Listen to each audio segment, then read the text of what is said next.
J'ai le permis depuis 3 ans, 2015. Et j'ai eu des retraits de points à cause de doubler en ville, sens interdit et la ceinture. Et je fais déjà mon 3e stage de récupération de points. Je suis ici parce que j'ai eu un accident de la circulation. Donc voilà, c'est une peine que je dois effectuer suite à un accident. Voilà. Alors qu'un permis de conduire classique possède 12 points, certains automobilistes épuisent à toute allure leur capital. Donc là, 146, 2 points. Il y aura 90 € d'amende et 3 points. Il va perdre 6 points sur son permis de conduire, sachant qu'il lui restait que 6. Chaque année en France, plus de 12 millions de points de permis de conduire sont retirés. Ouais, monsieur. Allez, bonne route. Mais une solution existe pour récupérer une partie de ces indispensables points. Je vais faire un stage, disons que j'ai pas trop le choix. Pour environ 200 €, il est possible de suivre un stage organisé par la prévention routière. 2 jours de formation au code de la route et de sensibilisation sur les risques à commettre une infraction. À l'issue de ce stage, 4 points sont crédités sur le permis. Nous sommes à Aurillac, dans le Cantal. Aujourd'hui, ils sont 15 à s'être inscrits à ce stage de récupération. Tous ont perdu plusieurs points et sont des habitués de l'infraction. J'ai le permis à B depuis 1968 et je suis indique à la vitesse. J'ai le permis depuis 3 ans, 2015. Et j'ai eu des retraits de points à cause de doubler en ville, sens interdit et la ceinture.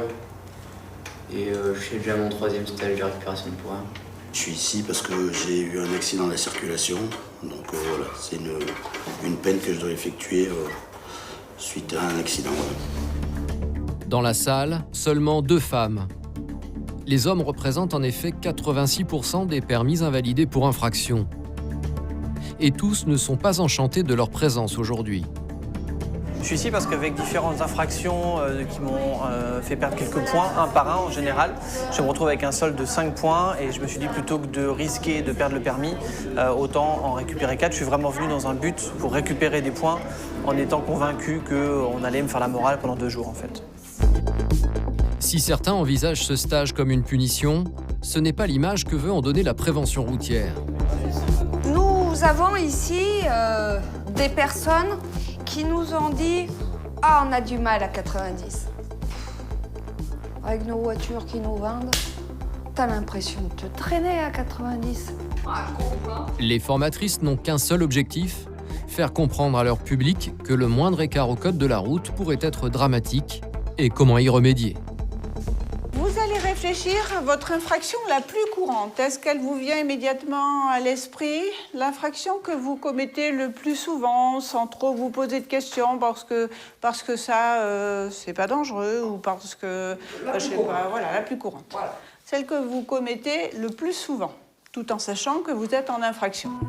L'infraction la plus fréquente, c'est l'excès de vitesse.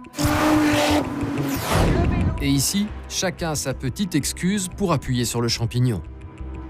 Dans les villages, j'arrive pas à tenir le 50 parce que les villages sur National sont une occasion pour refroidir mon moteur. J'évite de passer un rapport et voilà, je laisse couler ma voiture en 5e. Ça doit être largement plus de 50. Non, 60, 70. Mais bon, si c'est de nuit, on peut passer à 110, quoi, mais bon. C'est de nuit, quoi. Alors, on va commencer par vitesse. On va remplir ce tableau-là. Avantage. Plaisir. Le plaisir. Est-ce que c'est le plaisir des sensations de la vitesse, le paysage qui défile? Je pense que l'acuité est plus réelle. Je suis plus concentrée quand je vais un peu vite que quand je me traîne. Oui. Vitesse égale vigilance. Est-ce que c'est aussi le rythme? À cette vitesse, je suis bien? Oui, il y a ça. Un plaisir. Il y a aussi une certaine liberté. Après avoir demandé aux stagiaires quels étaient les avantages d'une telle conduite, la formatrice veut leur prouver que les inconvénients restent plus nombreux. Perte de points, bien sûr, mais pas seulement. Beaucoup oublient que c'est leur vie qui est en jeu. Ensuite, les inconvénients. Alors, le danger. Le danger, c'est le risque d'accident? Oui. Le risque d'accident. L'accident, vous le voyez comment quand vous roulez vite? Je pense pas. Après la vitesse et l'alcool, le non-port de la ceinture de sécurité est l'une des infractions les plus commises par les automobilistes. Et encore une fois, les contrevenants ont des excuses toutes trouvées pour expliquer leurs actes, qui laissent la formatrice sans voix. Alors la ceinture, avantage. Comme moi. L'avantage, pas le risque de cramer le vif dans la voiture. Ouais. Enfin, moins de risques. Je sais ce que c'est qu'un brûlé parce que j'en ai vu des gens brûlés.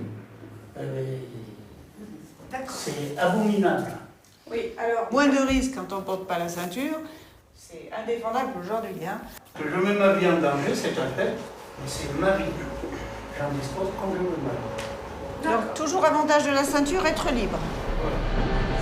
Malgré leurs multiples condamnations, amendes et pertes de points, beaucoup de chauffards ne voient rien de répréhensible dans leur conduite. Et l'un des thèmes qui fait le plus débat, c'est l'usage du téléphone portable. Pourtant, il est devenu la 4e cause de mortalité sur les routes. Malgré ce chiffre, beaucoup continuent à croire qu'entre téléphoner et conduire, il n'y a pas à choisir. Il faut regarder la télé de temps en temps. Il faut regarder la télé. Et vous avez certainement regardé des chaînes d'information continue déjà. Hein? Eh bien, vous ferez le test. Vous regardez le présentateur. Et en bas, l'image. Et puis en bas, il y a le bandeau qui défile. Est-ce que vous avez essayé de traiter à la fois et le visuel et le bandeau qui défile? Non, parce qu'en même temps, là, vous me demandez de lire. Et d'écouter. Lire un texte et écouter. Eh ben. Non, mais là, mais quand on roule, on ne lit pas. Ouais, mais c'est deux choses à la fois. Et quand je téléphone, je ne lis pas non plus. Oui, mais votre cerveau a plus d'infos à traiter. Je comprends. Voilà. Mais C'est deux choses différentes, différents en fait. C'est pas les mêmes capteurs et c'est pas les mêmes façons d'exprimer. Au téléphone, on écoute, on intègre, on réfléchit, on parle, alors qu'on a le sentiment au volant de voir, effectivement de réfléchir et d'agir. Oui. Par exemple, bah tiens, je vais faire cuire des nouilles, je peux être au téléphone et faire cuire des nouilles, c'est facile. Par voilà. contre, je vais faire une recette élaborée que je fais pour la première fois, c'est impossible de le faire en téléphonant. Après plusieurs heures de cours théoriques, les stagiaires semblent enfin conscients de leur manquement au code de la route. Ils l'avouent, perdre leur permis serait une catastrophe. Car dans beaucoup de régions françaises, ne plus pouvoir conduire est synonyme de perte d'emploi. Dans la région dans laquelle on vit, en n'étant pas en ville, sauf pour les gens qui habitent au Aurillac, il y a des bus, il y a ci, il y a là, si on peut se déplacer en vélo. Nous, chez nous, pour aller bosser, même en étant à 25 km d'Aurillac, si on n'a plus de permis, on ne peut pas aller bosser. Et donc la sanction revient en priorité. On ne peut pas prendre de vélo pour les faire 50 € tous les matins et 50 € tous les soirs. Enfin, moi, je ne peux pas.